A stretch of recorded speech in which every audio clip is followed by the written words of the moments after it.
사람과 한번 인사하겠습니다. 사랑합니다. 축복합니다.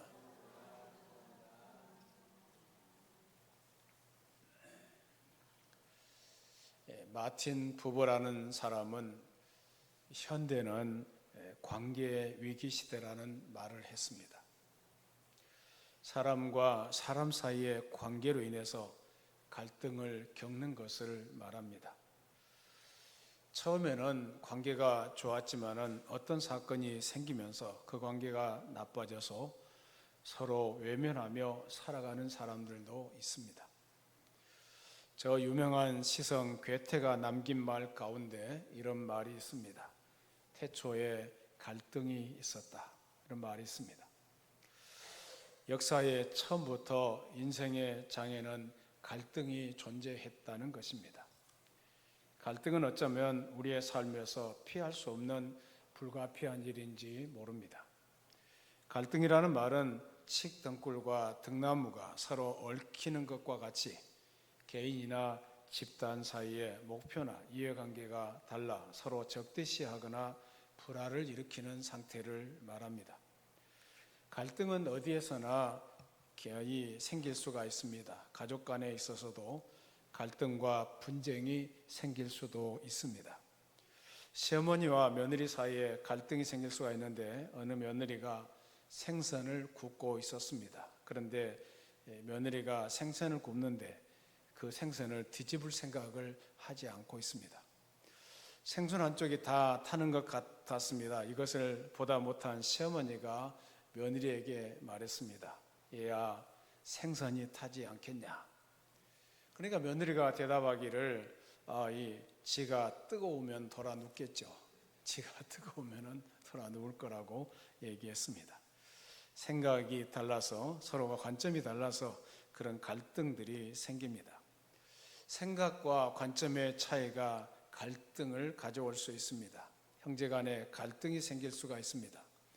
가난하고 어렵게 살 때는 서로 우애했는데 재산이 많아지고 서로 더 많은 것을 차지하려고 다투고 급기야는 법원에서 재판하는 경우가 생겨나기도 합니다.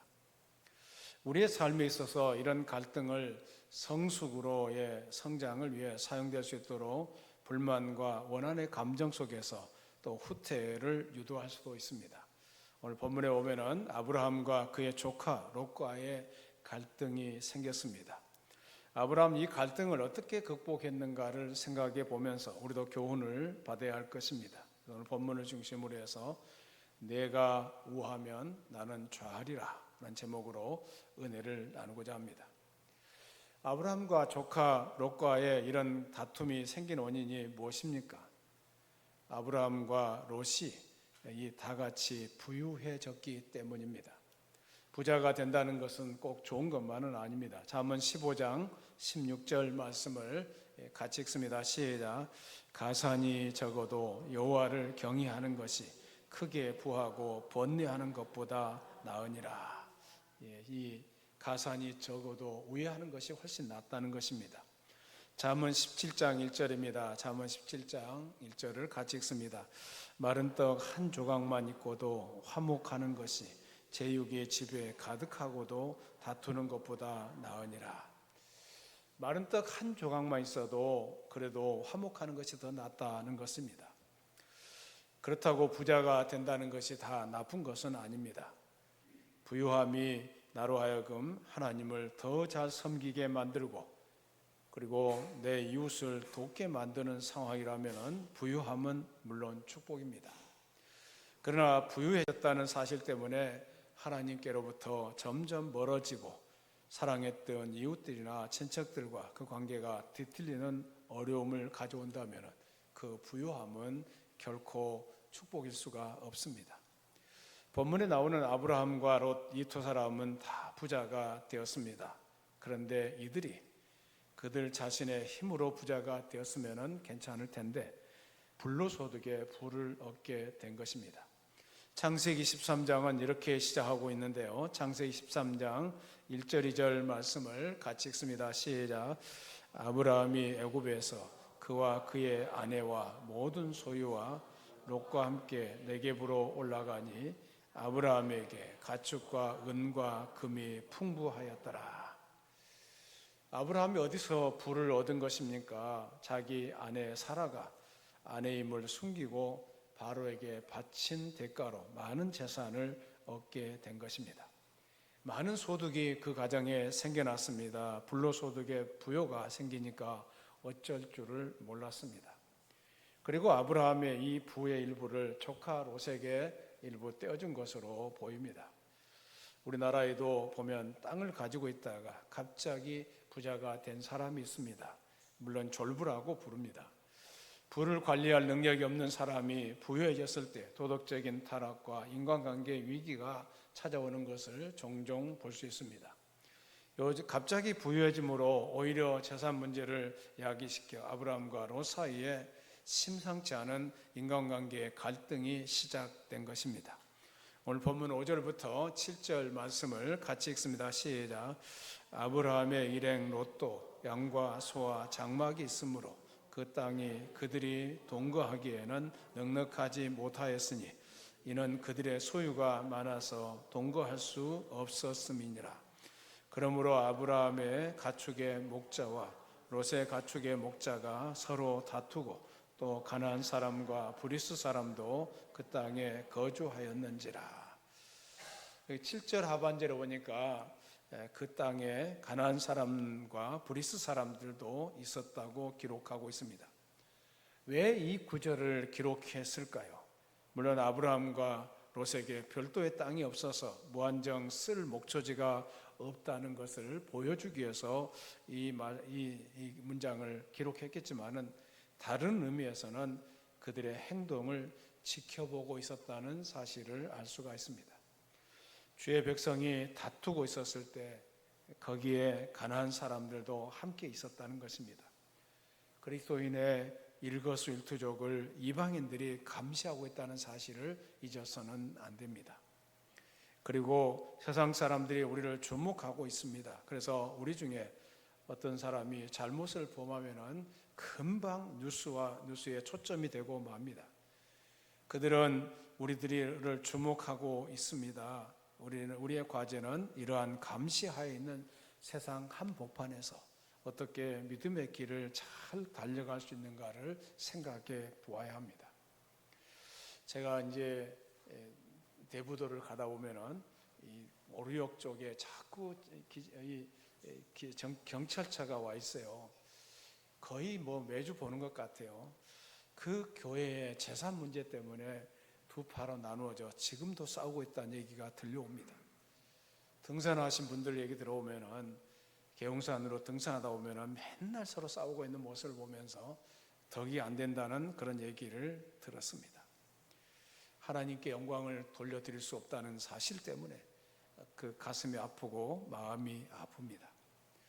아브라함은 이러한 관계의 길을 신앙적으로 그리고 인격적으로 잘 해결해 가는 것을 볼 수가 있습니다. 사실 아브라함은 애굽에서 한 번 실패를 경험하면서 신앙적으로 인격적으로 성숙해졌다는 것을 알게 됩니다. 실패는 성공의 어머니라는 격언이 잘 이해가 됩니다. 애굽에서의 하나님을 떠난 결정이 얼마나 내 삶에 어려움을 가져다 주었는가 뼈저리게 체험했던 아브라함이 이제 성숙한 사람이 되어서 성숙하게 이 문제를 풀어가는 모습을 볼 수가 있습니다. 그래서 우리 주변에 문제가 전혀 없기만을 바라는 이상주의자들이 가끔 있습니다. 이런 이들에게 이 세상은 적합한 세상이 되지 못합니다. 이 세상은 어차피 문제투성이의 세상이기 때문에 그렇습니다. 여러분 이제 국회에서 정치인들이 싸우잖아요. 이해관계 때문에 서로 싸웁니다. 여야가 싸우고 갈등을 일으킵니다. 그런데 그렇게라도 이 말로라도 싸워야지 그렇지 않으면 총칼 들고 싸울 거 아니겠어요. 그러니까 국회에서 싸우는 것에 대해서는 그냥 그러려니 하세요. 서로 이해관계가 다르기 때문에 갈등이 생기기 때문에 싸울 수밖에 없잖아요. 문제가 없기를 바랄 수는 없어요. 이 세상에 얼마나 많은 문제가 있습니까? 사람들은 계속 그 문제를 가지고 갈등을 일으키면서 살아갑니다. 조금이라도 더 유익한 방법을 찾아보려고 애를 씁니다. 문제는 언제 어디서나 우리의 상황 속에서 있다는 것을 알 수가 있습니다. 스펄전 목사님의 전기에 의하면은 어느 날 어떤 젊은 형제가 찾아와서 이렇게 말했습니다. 목사님, 저는 교회 생활에서 상처를 많이 받았는데 저에게 완벽한 교회를 하나 소개하여 주십시오. 그러니까 스펄전 목사님이 웃으면서 이런 말을 했다고 합니다. 형제님, 형제가 만약 그런 완벽한 교회를 찾거든 나에게 꼭 알려주시오. 나도 그 교회의 멤버가 될 것이요. 그러나 당신이 그런 교회를 찾거든 당신은 절대로 그 교회의 멤버가 되지 마십시오. 아니 왜요? 그 좋은 교회를 만났는데 왜 그 교회의 멤버가 되지 말라고 하십니까? 그러니까 스펄전 목사님 하는 말이 당신이 끼면은 그날부터 그 교회의 완전은 깨질 테니까 말이요. 불완전한 인간이 모여 형성하는 공동체는 언제나 그런 불완전한 현상이 나타날 수밖에 없습니다. 우리 안에 내재하고 있는 죄성이나 부패성의 필연적인 결과일 것입니다. 우리 인간의 삶의 장에 있어서 그러므로 갈등과 같이 사는 것을 배워야 합니다. 갈등은 피할 수 없는 것입니다. 문제는 이 갈등이 올 때 우리는 우리가 갈등을 극복할 수 있느냐 하는 것입니다. 갈등을 성숙의 기회로 받아들이면서 지혜와 용기로 대처하는 사람은 이 세상을 역사의 창조라는 선물을 가져다 줄 것입니다. 오늘 본문을 통해서 아브라함이 이 갈등의 문제를 어떻게 풀어가는지를 살펴보면서 우리에게 있는 이 갈등 문제를 잘 풀어갈 수 있기를 소원합니다. 첫째로 아브라함은 먼저 상대방을 찾아가 대화를 시작했습니다. 인간관계에 문제가 생기기 시작할 때 일반적으로 나타나는 현상은 대화의 중단입니다. 피차가 침묵을 지킵니다. 누가 이기나 보자. 부부간에도 이런 경우가 흔히 있지 않습니까? 이것을 냉전이라고 말할 수 있습니다. 화가 나면은 입을 다물어 버리고 누가 말을 먼저 시작하느냐, 이것이 참 쉽지가 않습니다. 이것은 자존심입니다. 이럴 때 항상 이것 때문에 문제가 생깁니다. 그러나 여기서 침묵은 해결의 방법이 아니라는 사실을 배워야 합니다. 그것은 문제의 회피에 불과합니다. 이 경우에 아브라함이 이 문제를 풀기 위해서 먼저 대화를 시작했다는 사실을 기억할 필요가 있습니다. 오늘 8절에 보면은 아브라함이 롯에게 이르되, 아브라함이 롯을 먼저 찾아갔습니다. 아브라함이 먼저 대화를 시작했습니다. 아브라함과 롯과의 관계를 따져보면은 아브라함은 윗사람입니다. 연장자입니다. 조카입니다. 조카이기 때문에 이 조카와 작은아버지 관계잖아요. 그러니 자기 아버지가 세상을 떠난 다음에 아브라함의 품에 안겨서 지금 여기까지 왔습니다. 그러니까 동양 문화에 의하면은 아랫사람이 윗사람을 찾아가서 잘못했다고 인정하면서 빌어야 마땅합니다. 그것이 타당한 윤리적인 순서입니다. 그리고 롯이 재산이 많아지게 된 것도 순전히 바로 아브라함의 은덕이었던 것으로 생각이 됩니다. 1절에 보면 아브라함이 애굽에서 그와 그의 아내와 모든 소유와 롯과 함께 네겝으로 올라가니 라고 돼 있고, 2절에도 보니까 아브라함에게 가축과 은과 금이 풍부하였더라. 이 말씀들로 미루어 보면은 아브라함이 얻은 것 가운데 얼마를 롯에게 나누어 주었던 것으로 생각됩니다. 이러한 점들로 미루어 보아서 롯이 먼저 아브라함을 찾아가야 마땅한데, 그런데 본문의 놀라운 점은 아브라함이 높은 사람이요 연장자였는데 기득권을 가진 사람이었음에도 불구하고 자기 아랫사람 롯에게 찾아가서 대화를 시작했다는 것입니다. 비록 나에게 아무런 잘못이 없어도 상대방에게 화해를 먼저 청할 수 있는 사람은 훌륭한 사람입니다. 부부관계도 마찬가지입니다. 그렇게 허물이 없고 가까운 관계임에도 불구하고 부부 사이에 갈등이 생기면은 누군가 먼저 얘기하는 것이 힘들 때가 많습니다. 자존심이 상한다고 합니다. 그러나 내가 잘못한 것이 없는데 왜 내가 먼저 사과해야 하느냐 하는 것입니다. 이런 것을 자존심과의 싸움이라고 말할 수 있습니다. 그럴 때 하나님께서 우리와의 관계를 생각해 보셔야 합니다. 인간이 죄인인데 누가 누구에게 먼저 화해를 청했습니까? 하나님께서 먼저 우리를 찾아오셨습니다. 하나님이 먼저 대화를 요청하셨습니다. 창세기에 보면은 아담아 내가 어디 있느냐 이렇게 아담을 찾아오셨습니다. 그리고 하나님은 결국 사람의 몸을 입고 우리에게 찾아오셨는데 그것이 바로 성육신 사건입니다. 우리 시대의 비극은 대화의 결핍 속에 있습니다. 대화 대신에 우리는 대결을 먼저 생각합니다. 그래서 지금 우리의 세계는 고독한 대결과 싸움판이 되어가고 있습니다. 그러나 이 아름다운 하나님의 사람 아브라함은 자기가 먼저 대화를 시작했습니다. 아브라함에게는 자존심보다는 문제를 푸는 의무가 더 중요했던 것입니다. 그것은 주님의 가르침이기도 합니다. 마태복음 5장에 보면은 예수님께서 친히 가르치셨습니다. 마태복음 5장 23절, 24절 말씀을 같이 읽겠습니다.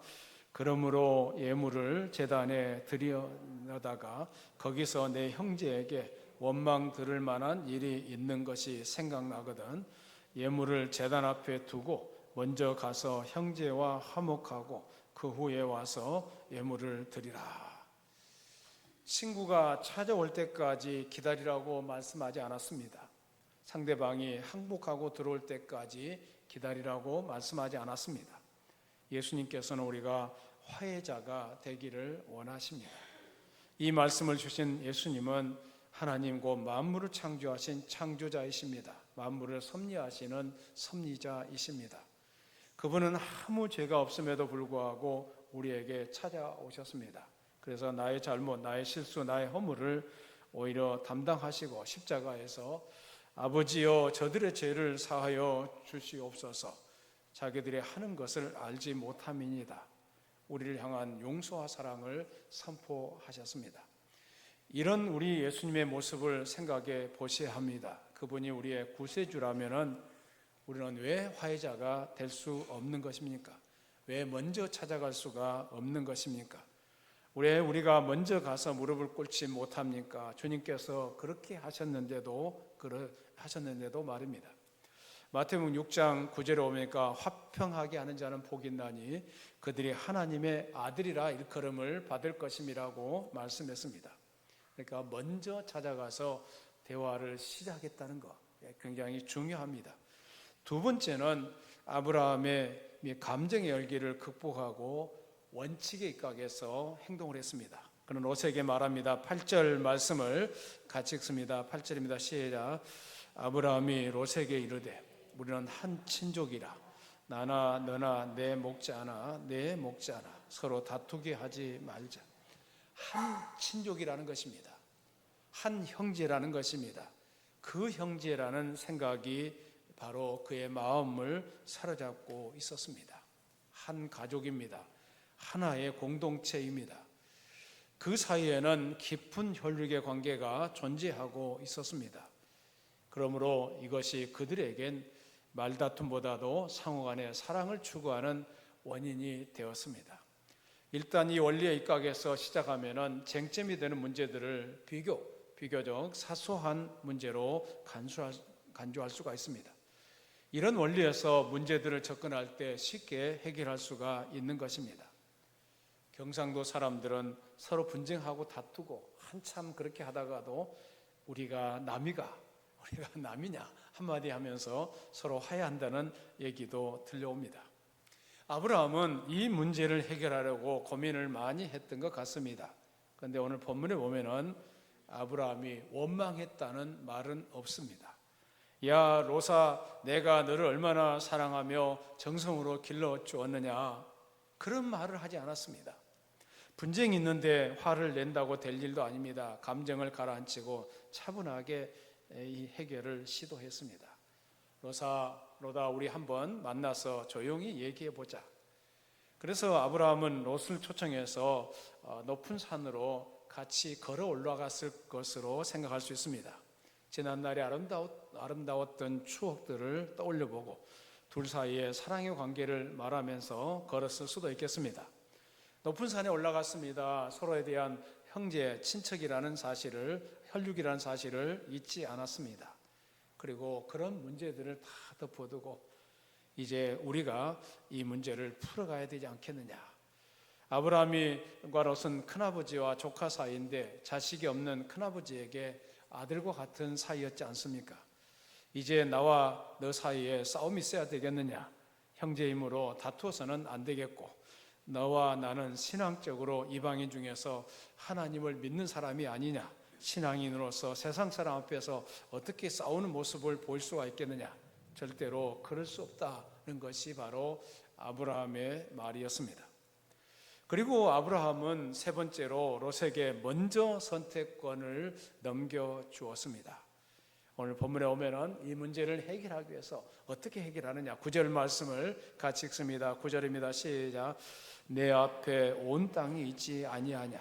나를 떠나라. 내가 좌하면 나는 우하고 내가 우하면 나는 좌하리라. 아브라함은 남편의 위치에서 사라에게 어떻게 하라 저렇게 하라고 명령할 수 있었던 것처럼 롯에게도 족장으로서 얼마든지 권위적으로 행동할 수 있는 위치였습니다. 그리고 재산에 대한 기득권은 아브라함에게 있었습니다. 그러므로 아브라함에게 선택할 수 있는 권리가 있었다는 것을 알 수가 있습니다. 그러나 아브라함은 믿음에 근거한 결단을 내린 것입니다. 재산을 더 많이 갖겠다는 것은 문제가 아니라는 사실은 아브라함은 깨달았습니다. 성공의 기준은 더 많은 것을 많은 재산을 손에 넣는 것으로 생각하는 것이 아니었습니다. 자기 재산을 위해서 싸우려고 하지 않았던 것입니다. 아브라함은 롯에게 말합니다. 내 앞에 온 땅이 있지 아니하냐? 나를 떠나라. 내가 좌하면 나는 우하고 내가 우하면 나는 좌하리라. 가장인 자기에게 우선권이 있음에도 불구하고 조카 롯에게 먼저 우선권을 주었습니다. 양보를 했습니다. 화목을 위해서 자기를 내놓았습니다. 여러분, 싸움을 끝내는 가장 간단한 방법이 무엇입니까? 본문은 이렇게 말합니다. 내가 지지, 내가 양보하리라. 내가 지면은, 내가 져주면은 이 싸움이 끝난다는 거 아니겠어요? 문제는 그 결심과 고백이 거저 나오는 것이 아니라는 것입니다. 어떻게 보면은 그 이권의 현실 앞에서 화목을 위해서 철저히 자기를 양보할 수 있느냐 하는 것입니다. 이권의 현실 앞에서 화목을 위해서 양보할 수 있느냐, 이 부분 아니겠습니까? 우리가 서로 이권 앞에서 양보할 수 있는 그런 넉넉한 마음들이 있어야 될 줄로 믿습니다. 그 넉넉한 마음, 이해하는 마음, 양보하는 마음이 있을 때 하나님의 은혜가 우리 가운데 있게 될 줄로 믿습니다. 미국의 여론조사 전문가인 조지 바나라고 하는 사람은 미국인의 이혼율을 조사하는 과정에서 아주 새로운 사실을 발견했습니다. 교회 다니지 않은 불신자의 이혼율이 23%였고 교회 다니는 신앙인의 이혼율은 27%였습니다. 특별히 신앙을 잘한다고 하는 소위 근본주의자들의 이혼율은 30%에 달한다는 것을 알게 되었기 때문에 참 놀랐습니다. 이 사실 앞에서 그는 질문을 던졌습니다. 아니, 신앙생활을 하는 사람들은 그렇지 않은 사람들보다 분명히 도덕적인 삶을 사는 것이 분명한데 어째서 믿지 않은 사람들보다 이혼율이 더 높을 수 있다는 말인가? 이러한 의문을 가지고 연구를 하다가 그는 신앙인들의 일반적인 특성을 발견했다고 합니다. 신앙인들은 죄가 무엇인지를 잘 압니다. 또한 죄에 대해서 대단히 민감합니다. 그러다 보니까 죄를 미워하게 되고 그 죄와 관계없는 자기 자신의 의에 대해서 집착하게 됩니다. 그리고 잘못한 사람들을 향해서 날카롭게 지적합니다. 신학적으로 말하면은 죄를 미워하다가 어느 사이엔가 죄인까지 미워하게 되더라는 것입니다. 그래서 나타난 현실을 조사해 봤더니 열심히 믿는 신앙인들에 대한 일반적인 이미지는 무엇인가 하면은 신앙인들은 편협하고 고집스러우며 자기와 다른 것에 대해서 수용성이 적고 다른 사람의 잘못에 대해서 예리하게 비판하지만은 자기는 별로 다를 것이 없는 위선적 성향을 가지고 있다는 사실을 발견했다는 것입니다. 여러분, 다른 사람의 잘못을 지적하면서 자기 자신을 살피면서 넉넉한 마음을 가져야 되지 않겠어요? 우리가 그렇지 못하기 때문에 신앙인들이 더 많은 이혼율을 겪고 있었다는 것입니다. 기독교 상담학자인 데이빗 시멘스라고 하는 분은 많은 그리스도인과 상담하는 가운데 두 가지 결론을 내렸는데, 많은 신앙인들이 보편적으로 가지고 있는 정서적인 불안정의 두 가지 요인은, 첫째는 하나님의 자기에 대한 전폭적인 은혜를 맡기지 못하고 있다는 것이고, 두 번째는 하나님의 무조건적인 사랑과 용서와 은혜를 다른 사람에게 베풀어 주지 못하고 있다는 것이었습니다. 이 두 가지가 신앙인에게 있어서 가장 큰 결함이라고 요약을 했습니다. 한마디로 말하면 가장 큰 하나님의 은혜를 받으면서도 자기 자신도 그 은혜 속에서 살지 못하고 있고, 또 세상을 향해서도 그 은혜를 나타내지 못하고 있다는 것, 이것이 바로 신앙인들의 결정적인 약점이었다는 것입니다. 은혜를 말하면서도 자기 자신도 그 은혜 속에 살지 못하고 있고, 또 세상을 향해서도 은혜를 나타내지 못하고 있는 것, 이것이 얼마나 부끄러운 일인가를 생각하게 됩니다. 하나님을 믿는 믿음을 가지고 은혜롭게 양보할 줄 아는 신앙인을 하나님이 얼마나 기뻐하실지를 생각해 보아야 합니다. 소유란 하나님이 주시는 것입니다. 내가 얻으려고 몸부림치며 그렇게 해서 소원만큼 모는 것도 아니고, 억지로 모은다고 해서 쌓여지는 것도 아닙니다. 물론 열심히 일을 해야 합니다. 그리고 모으기도 하고 재테크도 해야 되지 않겠어요? 그러나 하나님의 영광을 가리면서까지 서로 형제에게까지 불화를 끼치면서 집착할 수 있는 것은 아니라는 것, 이것을 잊어서는 안 될 것입니다. 환경이 어떻든 간에 복의 근원 되시는 하나님이 나를 축복하시면 된다는 것, 그것이 가장 중요하다는 것을 아브라함은 깨닫고 그 소유에 대해서 자유함을 누리게 된 줄로 믿습니다. 아브라함이 롯에게 먼저 선택권을 주었습니다. 롯의 선택이 창세기 13장 10절 11절에 나와 있는데요, 10절 11절을 같이 읽겠습니다. 시작. 이에 롯이 눈을 들어 요단 지역을 바라본즉 소알까지 온 땅이 물이 넉넉하니 여호와께서 소돔과 고모라를 멸하시기 전이었으므로 여호와의 동산 같고 애굽 땅과 같았더라. 그러므로 롯이 온 요단 온 지역을 택하고 동으로 옮기니 그들이 서로 떠난지라. 롯은 물이 넉넉한 그 땅을 바라보았습니다. 비옥한 땅을 바라보면서, 야, 이곳이야말로 바로 에덴 동산과 같고 내가 얼마 전에 애굽에서 보았던 참 풍요로운 땅이라고 감탄하고 그 땅을 가고 있었습니다. 그런데 그 땅에 대한 평가가 13장 13절에 나와 있는데요, 13장 13절 말씀을 같이 읽습니다. 시작. 소돔 사람은 여호와 앞에 악하며 큰 죄인이었더라. 죄와 악이 가득한 그곳, 영적인 환경을 롯은 보지를 않았습니다. 눈에 보이는 비옥한 들과 철철 넘치는 물과 푸른 잔디, 그것만이 그의 눈에 들어왔던 것입니다. 영적인 고려는 전혀 없고 물질 환경만을 바라보면서 마침내 그곳을 선택하며 나아갔습니다. 그래서 보이는 풍요와 편리함을 따라서 그는 떠났고 그 두 사람은 헤어지게 되었습니다. 이제 조카가 자기를 떠나갔습니다. 독립해서 나갔습니다. 아브라함의 마음이 얼마나 또 애잔하겠어요. 아픈 마음을 가지고 있습니다. 자식처럼 사랑하고 길러주었던 조카가 좋은 땅을 차지하겠다고 나섰습니다. 다 양보해 주었습니다. 그때 무거운 마음을 가지고 있던 이 아브라함에게 하나님이 나타나셔서 위로해 주셨는데, 창세기 13장 14절부터 17절까지 말씀을 같이 읽습니다. 시작. 아브라함을 떠난 후에 여호와께서 아브라함에게 이르시되 너는 눈을 들어 너 있는 곳에서 북쪽과 남쪽 그리고 동쪽과 서쪽을 바라보라. 보이는 땅을 내가 너와 내 자손에게 주리니 영원히 이르리라. 내가 내 자손이 땅의 티끌같이 갖게 하리니 사람이 땅의 티끌을 능히 셀 수 있을진데 내 자손도 세리라. 너는 일어나 그 땅을 정과 횡으로 두루 다녀보라. 내가 그것을 내게 주리라. 아브라함은 믿음으로 행했습니다. 믿음으로 결단했습니다. 그런 아브라함을 결코 하나님은 손해보도록 만들어주지 않았습니다. 믿음으로 양보하는 것. 여러분도 갈등이 생길 수 있잖아요. 아픔이 생길 때마다 예수님 때문에 양보합니다. 예수님 때문에 포기합니다. 예수님 때문에 줄 수 있습니다. 여러분 이제 유산의 문제 때문에 자녀들끼리 형제간들끼리 싸울 수도 있잖아요. 그때마다 내가 예수님 때문에 양보할 수 있습니다. 예수님 때문에 더 많은 것을 줄 수도 있습니다. 물질의 주인은 하나님이시라는 사실을 생각하고 땅의 주인도 하나님이십니다.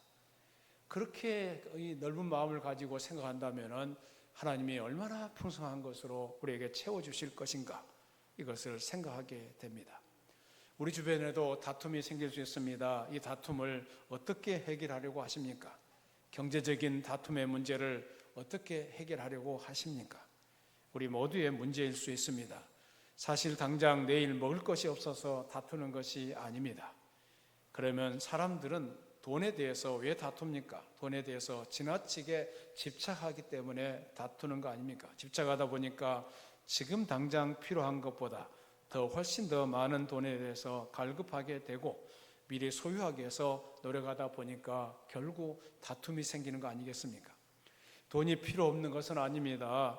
돈을 열심히 버는 것도 잘못은 아닙니다. 우리가 돈을 벌 때 물질의 주인은 하나님이시라는 것과 내가 진정한 보장은 하나님이신다는 것을 잊어서는 안 됩니다. 돈을 열심히 벌려고 노력해야 합니다. 돈을 모으기도 해야 합니다. 그러나 하나님의 뜻을 어기면서까지, 불화를 일으키면서까지 집착할 필요는 없기 때문에 돈이라는 이 원칙, 돈을 소유할 때 이 원칙을 분명히 세워야 할 것입니다. 그럴 때 양보와 관용이 거기서 생겨나게 될 줄로 믿습니다.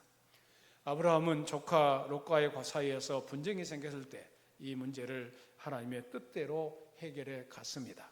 아브라함은 영적인 원리에 입각해서 문제를 해결해 갔습니다. 그는 먼저 조카에게 찾아가서 대화를 시도했습니다. 그리고 원칙에 입각해서 문제를 풀어갔고 조카 롯에게 먼저 선택권을 주는 관대함을 보였습니다. 아브라함이 점점 하나님의 사람이 되어가는 모습을 오늘 성경에서 보게 됩니다. 이런 아브라함을 하나님은 축복하지 않을 수가 있었겠습니까?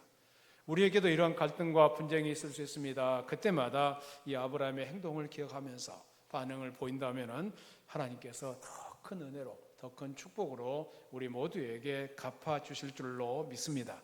살아계신 하나님 감사합니다. 아브라함이 이렇게 하나님 앞에서 모든 문제를 믿음으로 풀어가는 모습을 살펴보았습니다.